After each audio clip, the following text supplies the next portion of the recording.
But after 20 years of treating smoking-related disease, it almost seems, and most of my work now is lung cancer work when I'm not in war zones. In war zones, I can't stop the people trying to kill the patients I'm fixing. Back here in Australia, we lose 22,000 people a year from smoking-related disease. 600,000 a year develop a disease including cancer and heart disease. And you can still buy cigarettes in the shops. I mean, we know that cigarette smoking is addictive. Nicotine is one of the most addictive substances on earth, yet our government allows us to buy them. So I feel almost helpless taking out lung cancers every week, then seeing people buy cigarettes off the shelf, knowing that the young people will be hooked on nicotine, will smoke, will get sick.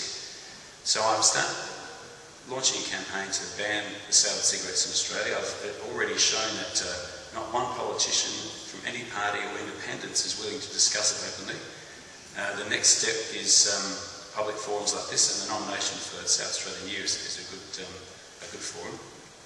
The next step is to start a class action with the people who helped us win a class action against James Hardie for mesothelioma and asbestos, in that our government's receiving $4.5 billion in taxes after health costs taken out, so 22,000 people can die a year. It's just not good enough.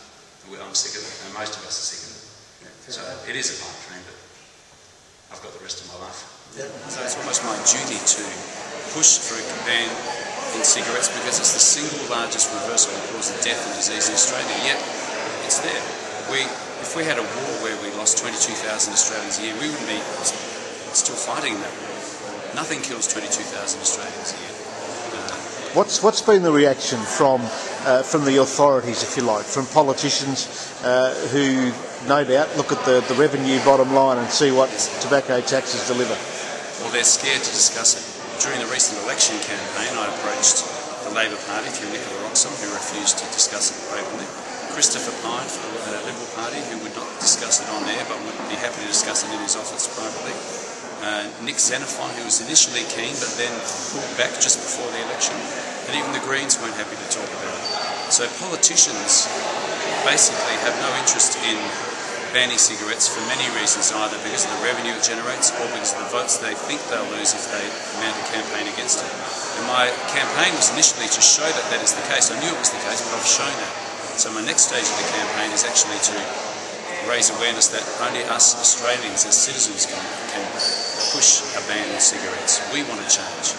And the only thing governments respond to is either embarrassment, which I think I've done, or money. So I'm looking at starting a class action with groups such as Slater and Gordon, who helped us with asbestos and mesothelioma. How realistic is that? Would the class action be against big tobacco or against governments as well? No, the class action will just be against the government for allowing the sale of a toxic, harmful product, which brings in revenue for the government. So the government is taking money and allowing the sale of a harmful product to Australians, which is killing Australians and causing disease. So it's identical, almost identical to the asbestos and mesothelioma case, and probably even more clear.